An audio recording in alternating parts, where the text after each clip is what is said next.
build this team. So what happened basically is within a year, we started with 3 people or 4, I think, at the beginning of the year. And by the end of the year, we were 30 people.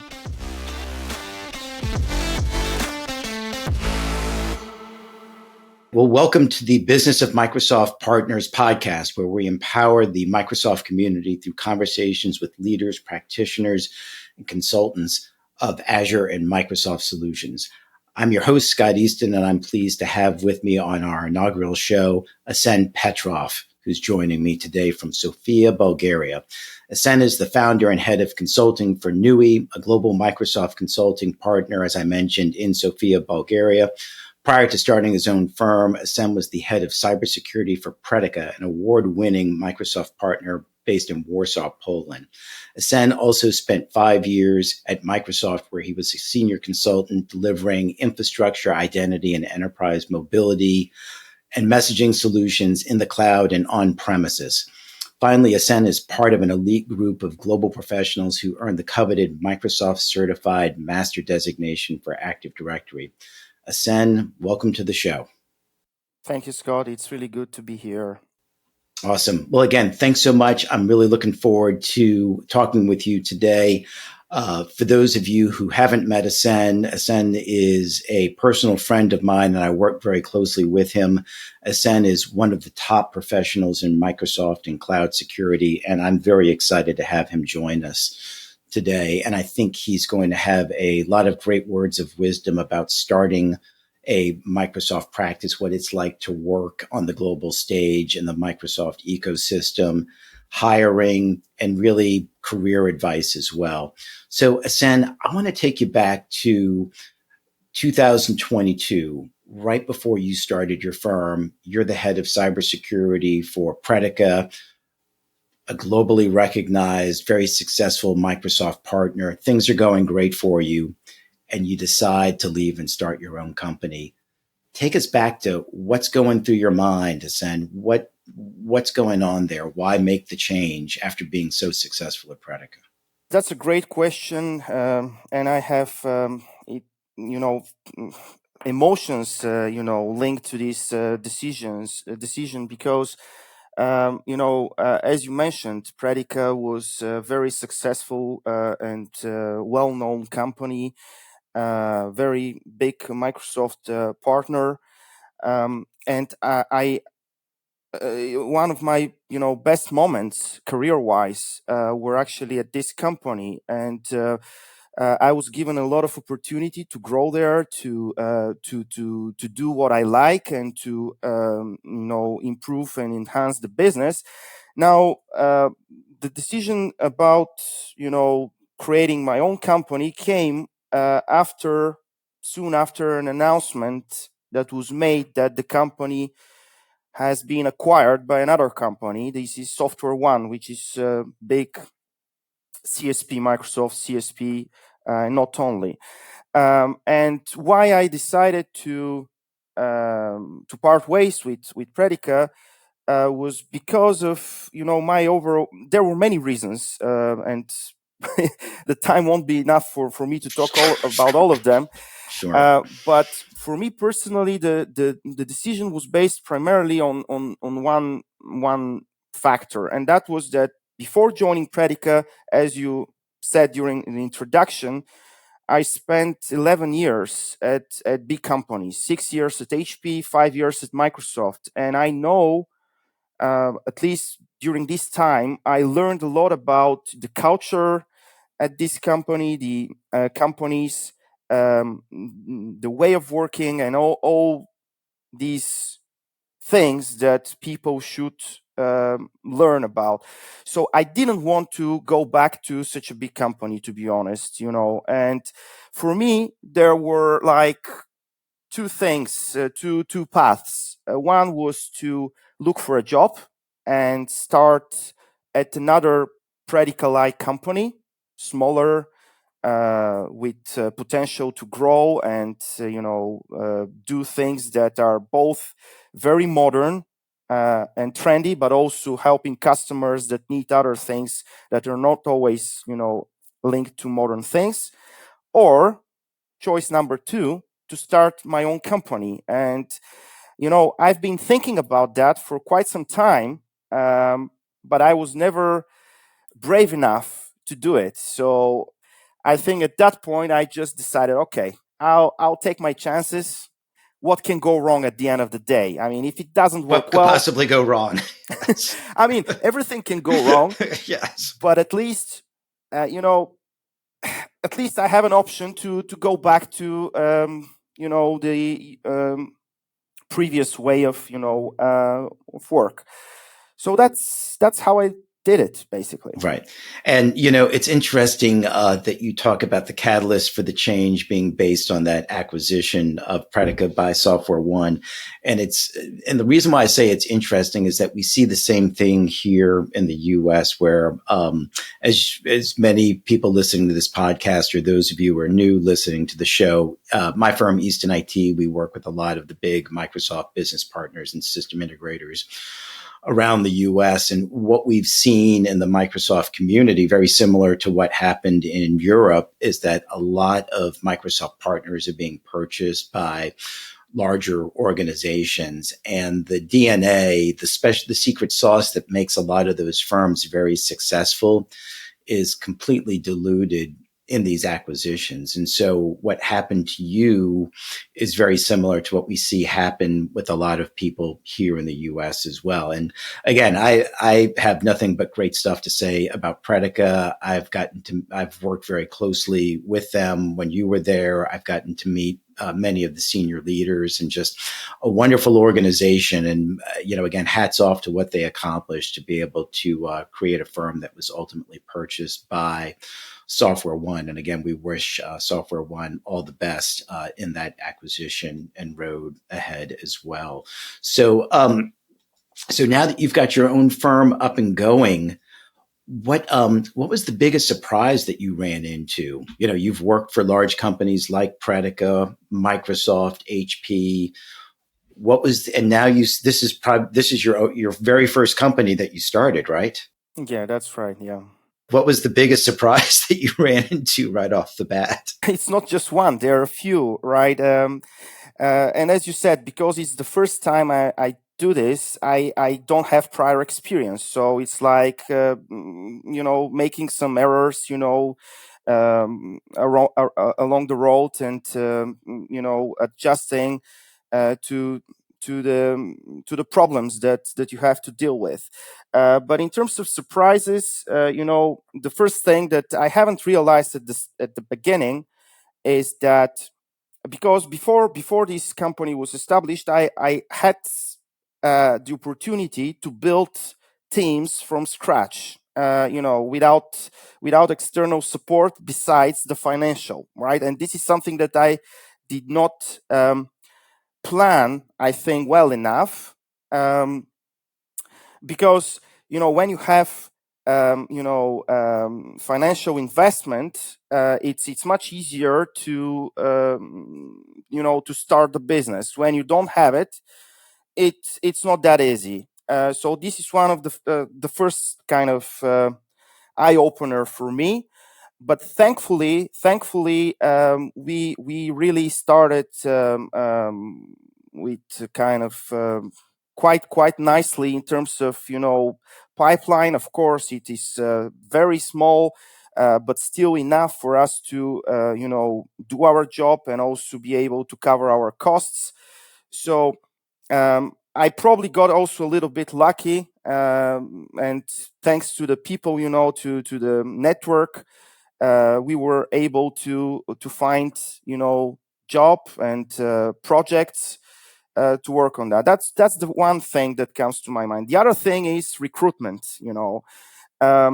I kind of realized that, even though I know many colleagues that are exceptional at what they're doing, and I really want them to work for me.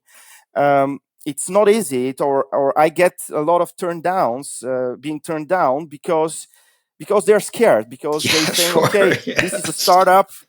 Yes. I don't want to risk. I have a mortgage, I have a family, I have this and that. And even though it sounds pretty interesting, I don't want to risk it. I'm right there with you. You know, I remember my very first startup that I joined in, what was that, 1997, not 1797, like my teenagers think. But I was, you know, young and single, and I had a dog, and those were my only responsibilities. And I'm like, okay, you know, I've got the flexibility to throw the long ball and give it a try. But as you get older and you've got more responsibilities and a mortgage and a family, it's a very sobering thought to think about making a change from a quote unquote safe place to go into a startup like yours. So yeah, and that's a big challenge. And then yeah, of course, the money aspect. It really makes you think 2 times, 3 times, maybe 4 times harder about whether that hire is a good idea or not based on your book of business. So yeah, it's certainly a eye-opening experience for running your business. So now that you're out on your own, you're leading this firm. Tell us, what does a typical day look like for you? How do you start off? What does your day look like? Walk us through what a typical day is for Asen Petrov managing Nuwey. At this point, because this company is now close to a year and a half, old, which is still fairly new company. We are like in total 4 people at the moment, and my day-to-day responsibilities include um, not many things, basically everything, from working in projects, consulting clients, signing deals, negotiating rates, and basically doing this client relationship and business, negotiations. From that part to doing some administrative work that is required. Things like HR related things like approving vacations, and such kind of things.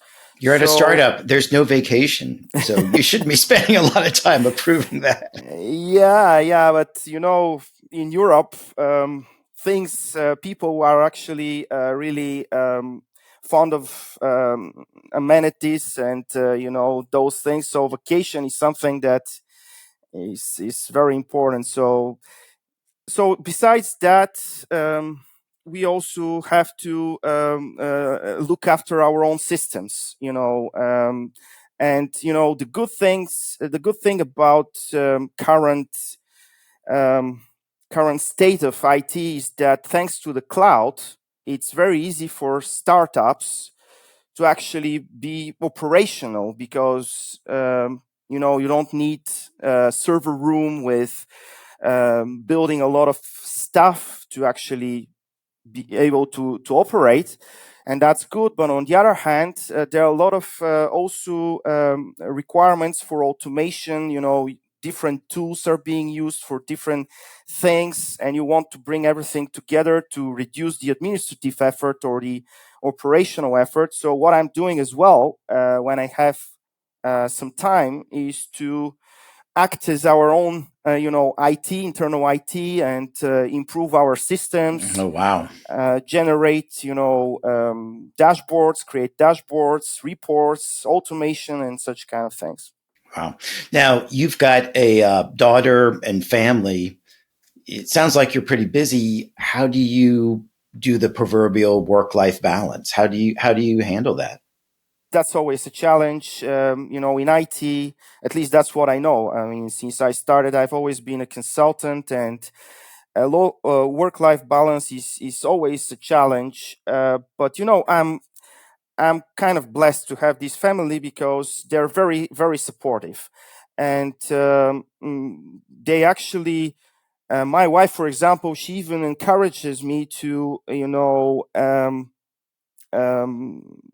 focus on the work instead of, spending more time with the family, if it's clear that that is an important thing to do.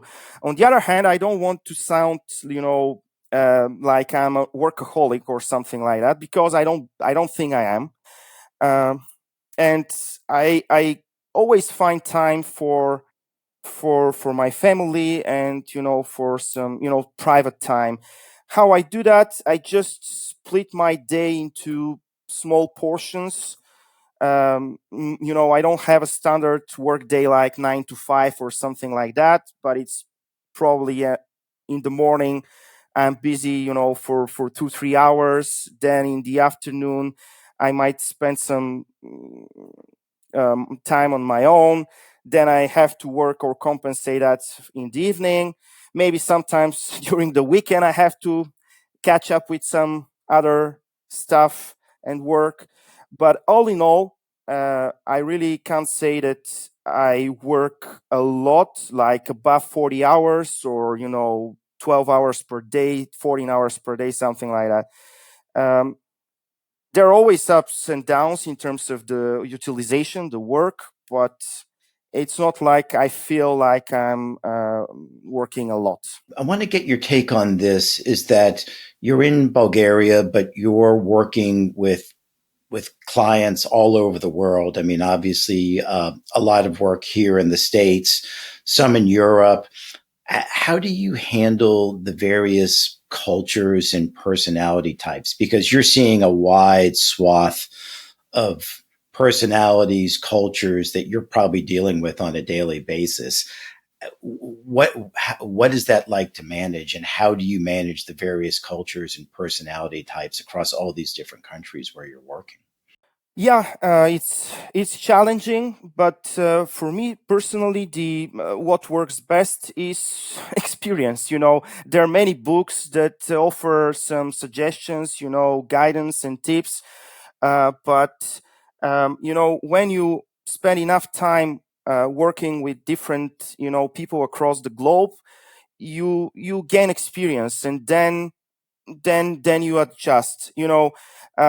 Previously, when I had a much bigger team than currently, what we were doing is actually passing knowledge. For example, when you travel to Middle East, it's a very very different culture, and for consultants that have never been there, we actually have some sort of cheat sheet or a manual, what to do, including some basic things such as the weekend starts on Friday, not on Saturday, or in some countries it starts on Thursday, right? So these things people don't even realize before they arrive at the destination, and then suddenly they realize, oh, it's Friday, it's Saturday.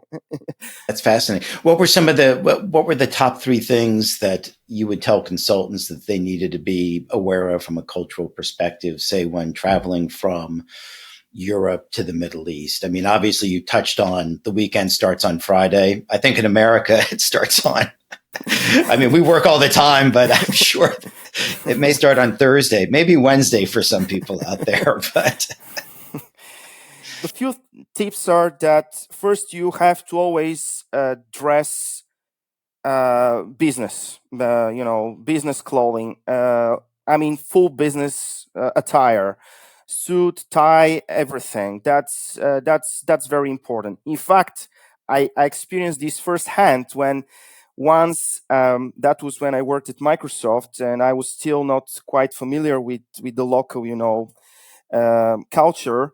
Um, one day I was at the office, the Microsoft office. I didn't expect, the client to arrive, but they decided to arrive to discuss some things about the project that we were running.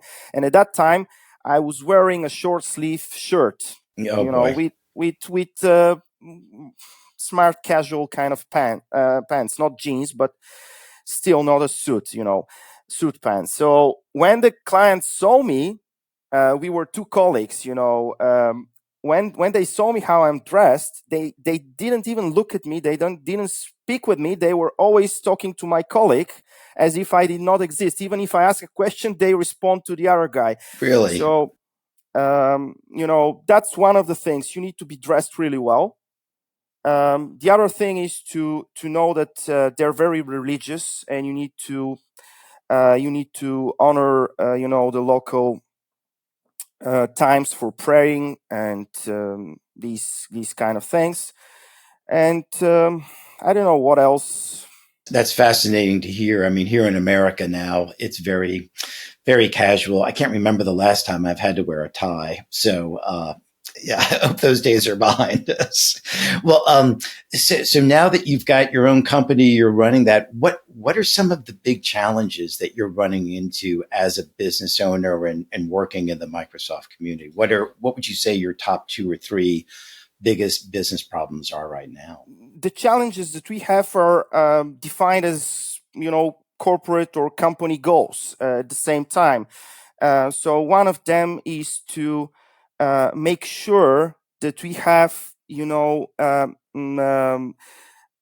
long-lasting relationship with clients and partners. Because for us, and what I know, not just while working at this company, but also prior to this company, what I know is that it's not um, that important to deliver one project and then get over with it, but actually it's important to exceed the customer expectations so that they will come back, or even you will be able to transition from the first project to a second one, and then you build a long lasting relationship. So one of the challenges we have is exactly that.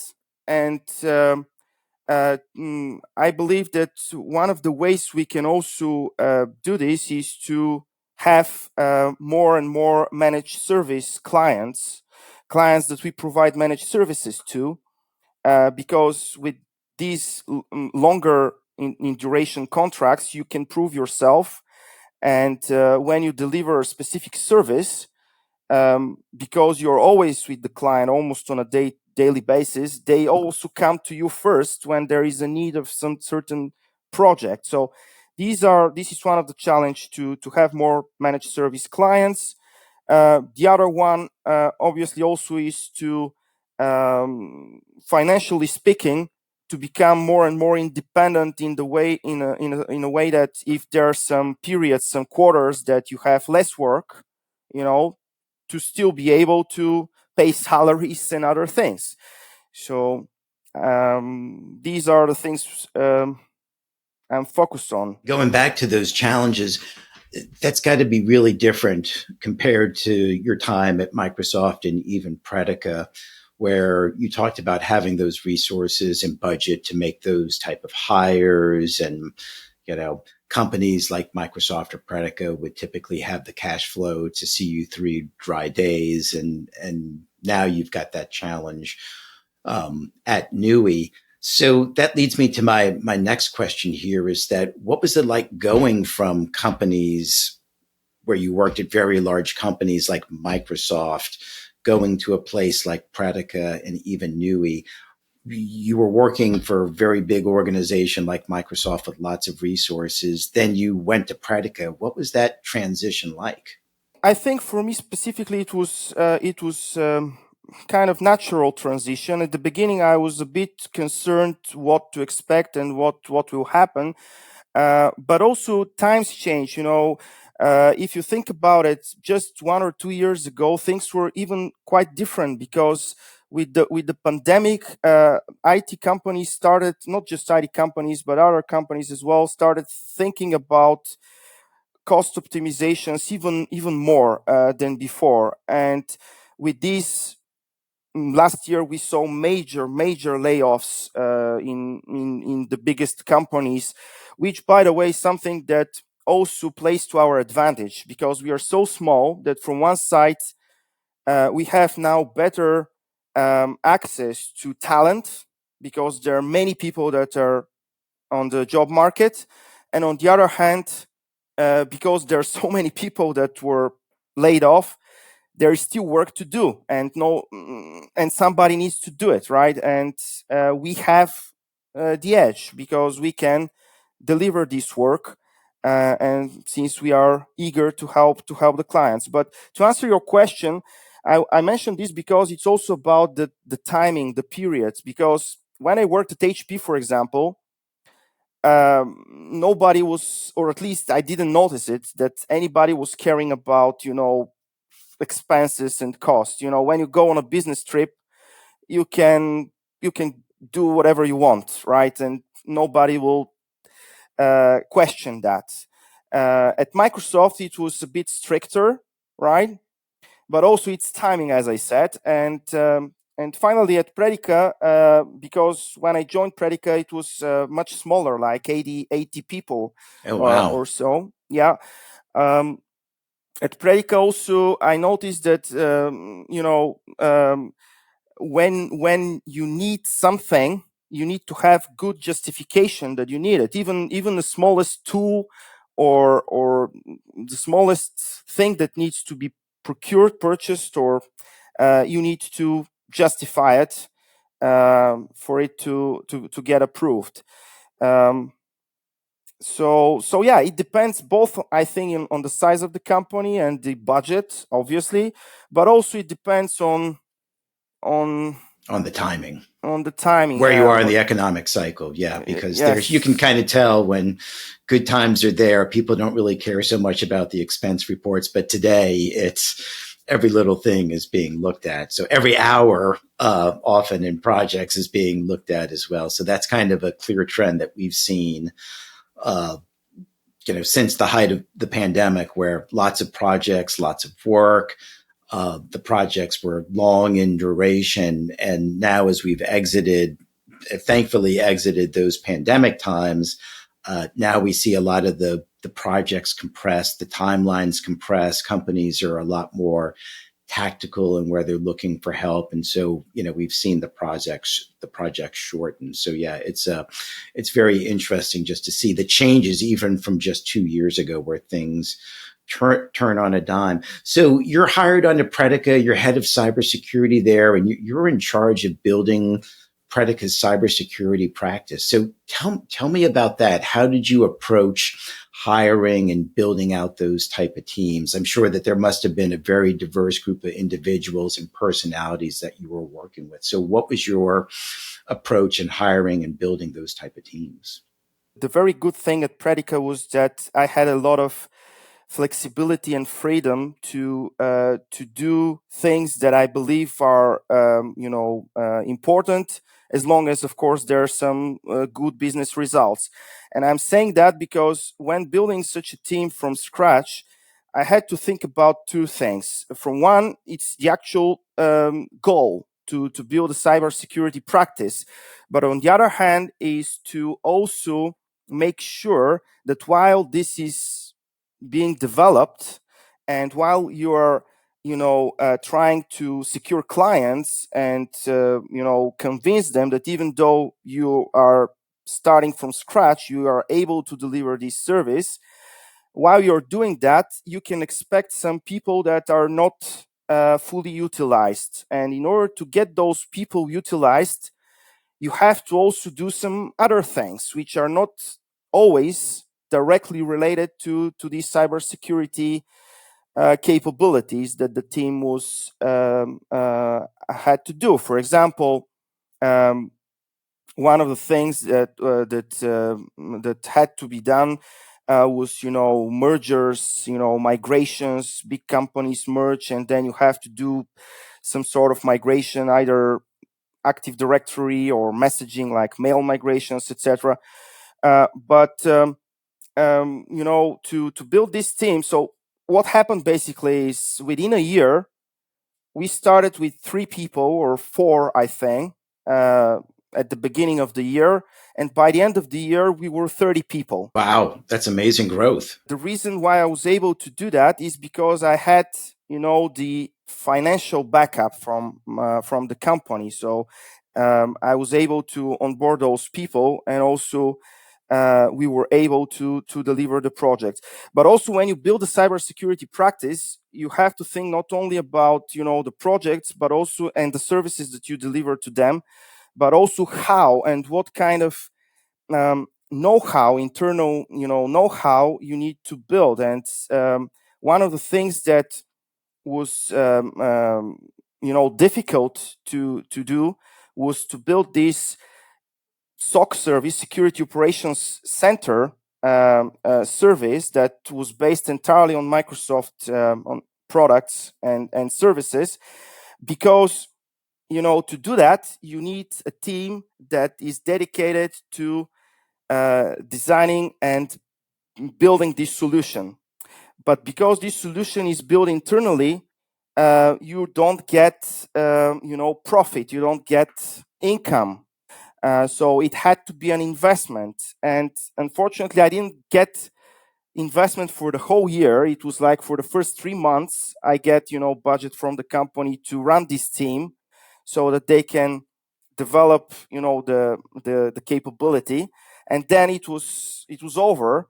So at that point I had to think about how to distribute the profit so that this team can still operate. Otherwise, we would have been in a position where we couldn't further improve the service, and we couldn't sell it. You were almost managing an independent business unit where you weren't getting any further money from Exactly. leadership. So you had 3 months to essentially get a practice up and going where it was self-sustaining, and then the cash flow that your practice brought in, you were able to then grow the business to 30 people.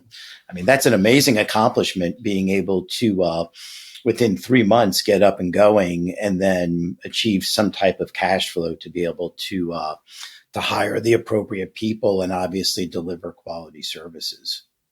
Yeah, but it's still, I want to say that there are a few teams that really provided invaluable help to these achievements. So from one side, we had a great recruitment team. So we worked really close with them.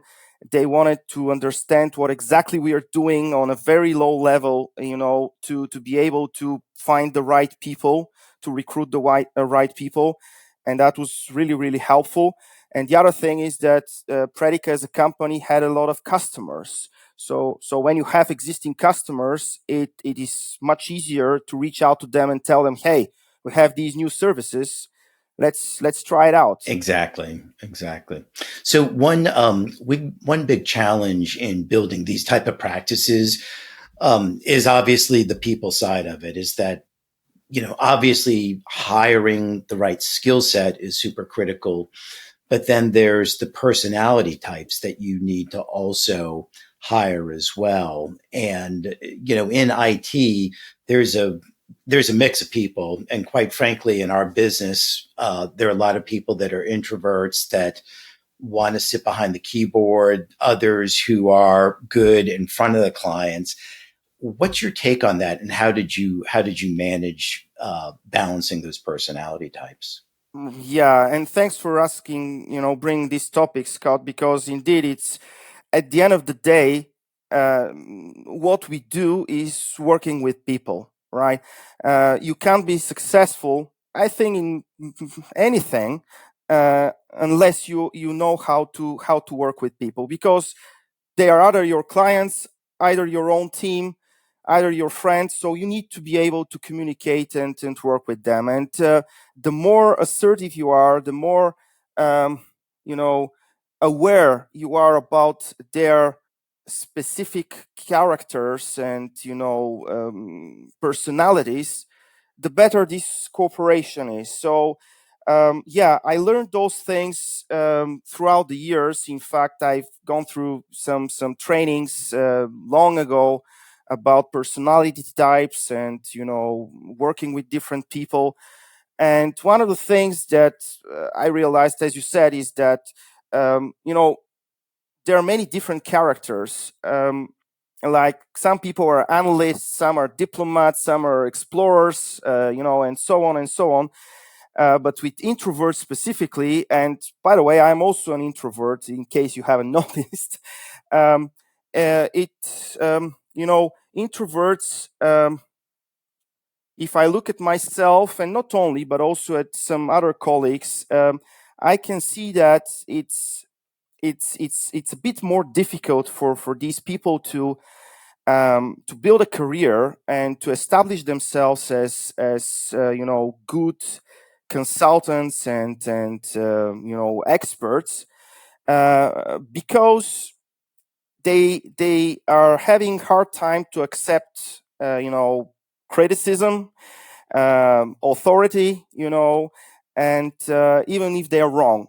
And that sometimes is hurting the business. I actually had one case. It was, I think, really maybe a bit extreme case, but we had one lady in the team, in this team of 30 people, and she simply was exactly as you said. She's a great consultant. She can do her job really well as long as she doesn't talk to anybody. Oh, But God. Yeah, that's a right, problem. Yeah. yeah, the moment she starts talking to the team or to the client, you get the impression that she is looking for a fight, and that's not the case. But if you don't realize it, you start feeling offended, even though she doesn't mean it, and that is a challenge, right? So sometimes it works, sometimes it doesn't, but it's important to know that there are many different personalities, and as long as you know what each person um, likes and doesn't like to do, you can help them by adjusting yourself a little bit, and making sure that communication still is possible. That's a really important point, is that in IT, I would say the vast majority of us in IT are introverts. I mean, people are probably surprised to hear that you're an introvert. You'll probably be surprised to hear me say that I'm actually an introvert. I'm happy hanging out on the couch in the evenings with the dogs and my wife. And, I enjoy reading in the evenings. And so, yeah, I think we're all most of us in IT are introverts. I think the best ones in this business are able to put that aside, and when you have to be on in front of clients or on for these type of appearances, that you have to step out of the shadows, so to speak, and really be able to communicate with people, because I found, at least in our business, that the most successful consultants are ones that can communicate effectively with clients, can establish those personal bonds. The ones that are least successful or struggle the most are the ones that can't relate to people, or have that only want to stay behind the keyboard. And quite frankly, I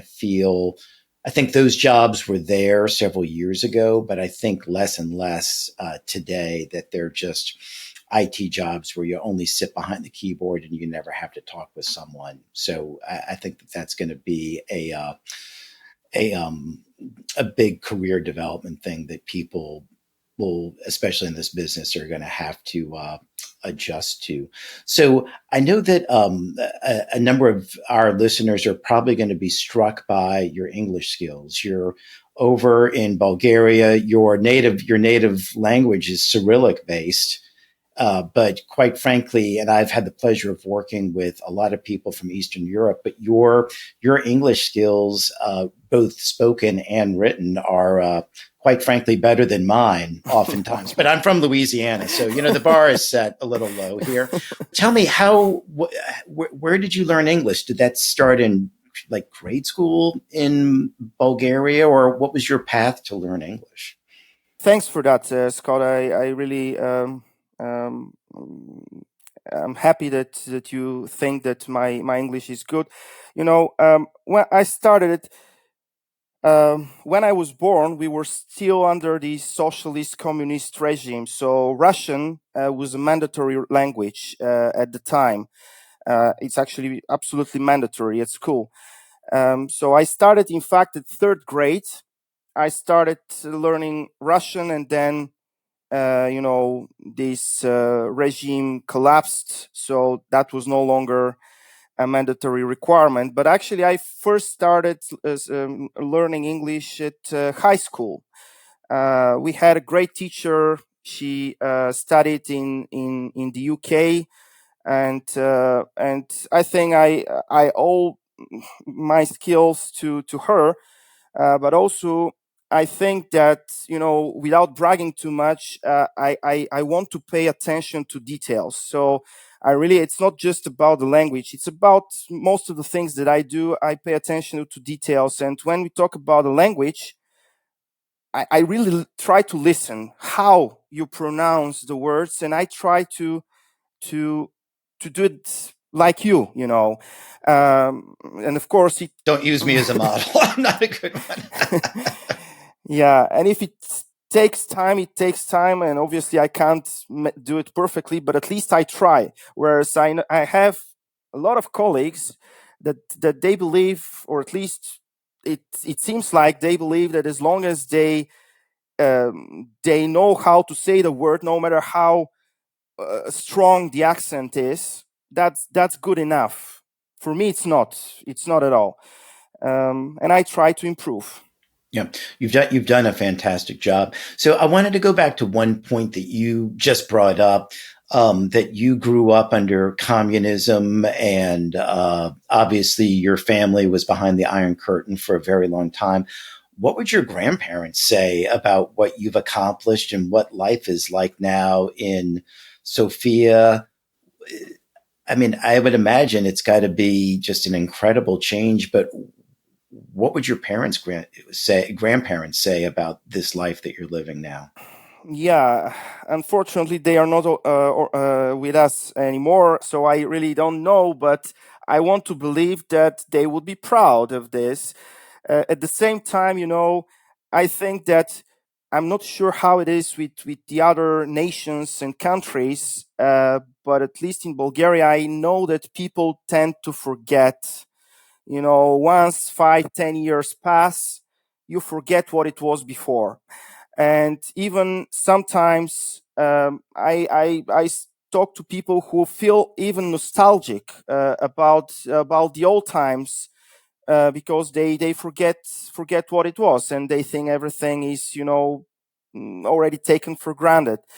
So it really depends who you talk to, and I personally was very young at the time, so I was like, I kind of was born during the last 9 years of this regime, so I was pretty young and didn't have enough quite experience, first-hand experience. um, so I'm not the best person to talk about that. But like I said, some people really don't want to think about it at all. Others feel nostalgic about it. Others want to. Um, One thing that I'm not a support, actually, and it's not just about that, but ruining certain um, um, buildings and symbols of other times, because this exactly supports people, the forgetfulness of people. If you destroy let's say a monument of Lenin, then how would you know that 50 years from now this country was under this regime? You will never know. Why should you destroy it? I don't support that. It could be a bad history, but it's still history. Yeah. The US has the same challenge, and I would say Atlanta very much so, is that here in Atlanta we don't preserve history, we pave over it. So, a quick anecdotal story is that in Atlanta we were founded as a railroad city, and the initial railroad spike, where the city was founded, is now an underground parking garage. So that's how we treat history here in Atlanta. So I'm a big proponent and believer of history and just remembering those that came before you. So I think preserving history, the good and the bad, is very important. Just to remember what things were like. So which, again, it leads me on to now present day things going on in Bulgaria. And I think this question is more from a US perspective rather than a European perspective.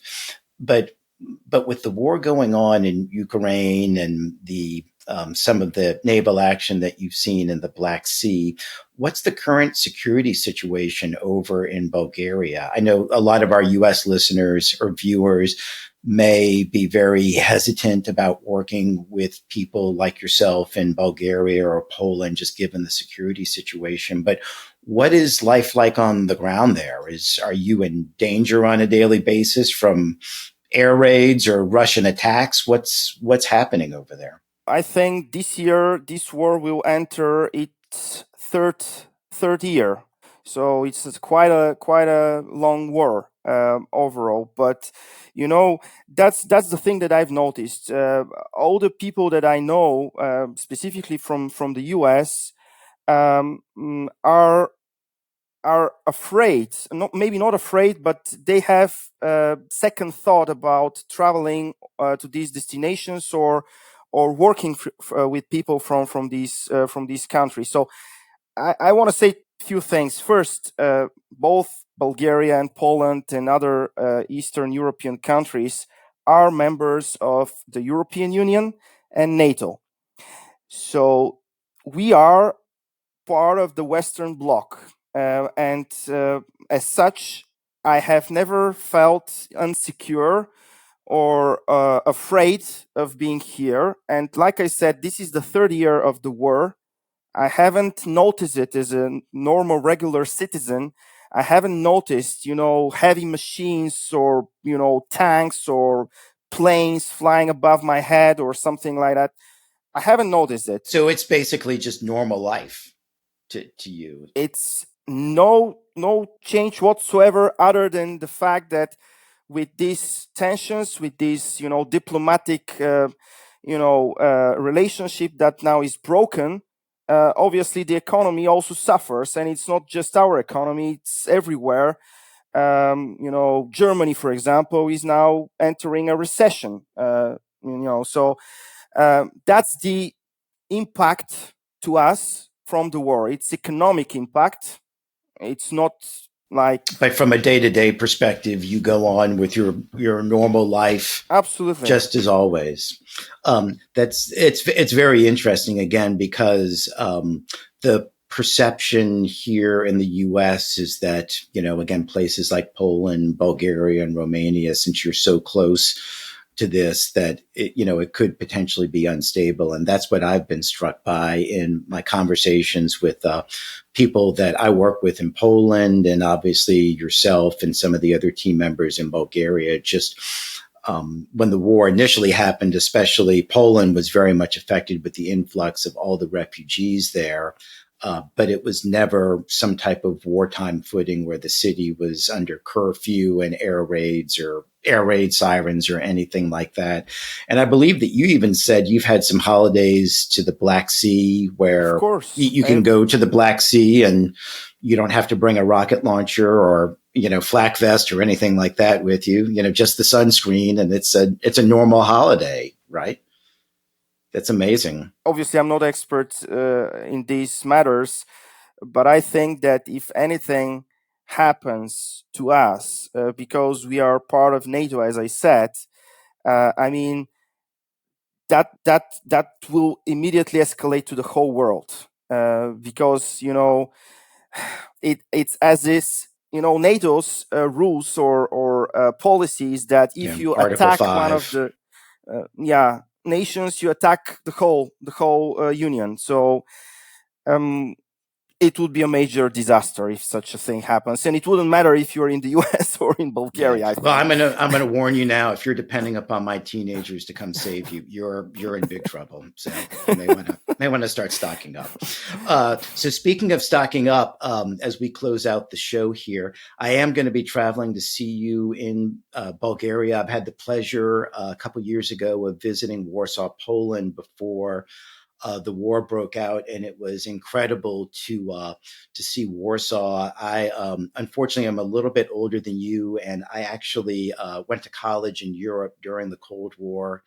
I got to go behind the Iron Curtain in Hungary to see Budapest back in the day during the Cold War, and it was very stark. The best way that I could describe it, if you've ever seen The Wizard of Oz here in the U.S., is that The Wizard of Oz starts off as a black and white movie in Kansas, and then Dorothy crosses into Oz and it's colorized. And it was the exact opposite in Europe, where Italy, where I was going to school, Austria, where I was visiting, was colorized. As then, we crossed the border at night. And my memories of Hungary are now very black and white, very, very stark over there. And so I've never had the pleasure of visiting Bulgaria. I'm going to be coming to see you in looking forward to it. April, May. And so my final question here, and this is probably the most important question of the interview, top 3 restaurants you're planning on taking me to when I come and visit in the spring. So I know I'm springing this one on you, but and you've got some time to plan. But I want to see some good places over in Bulgaria. Definitely. I'll think about it, and we'll have a good time, I hope. Asen, it's been great talking with you. Where can people find out more about Asen Petrov and Nuwey? Yeah, usual channels. Our website obviously is newway.com, or on LinkedIn. You can find us, myself, the company. We publish regularly some materials on our blog, so go and have a look at it. Right. And for the listeners out there, the spelling of the company is Nuwey.com. Yes. Asen Petrov, thank you so much for joining us on one of the first in the series of the Business of Microsoft Partners podcast. So again, an absolute pleasure. And Asen, thank you so much. And everyone out there, thank you so much for listening as well. Thank you, Scott. Thanks, everyone.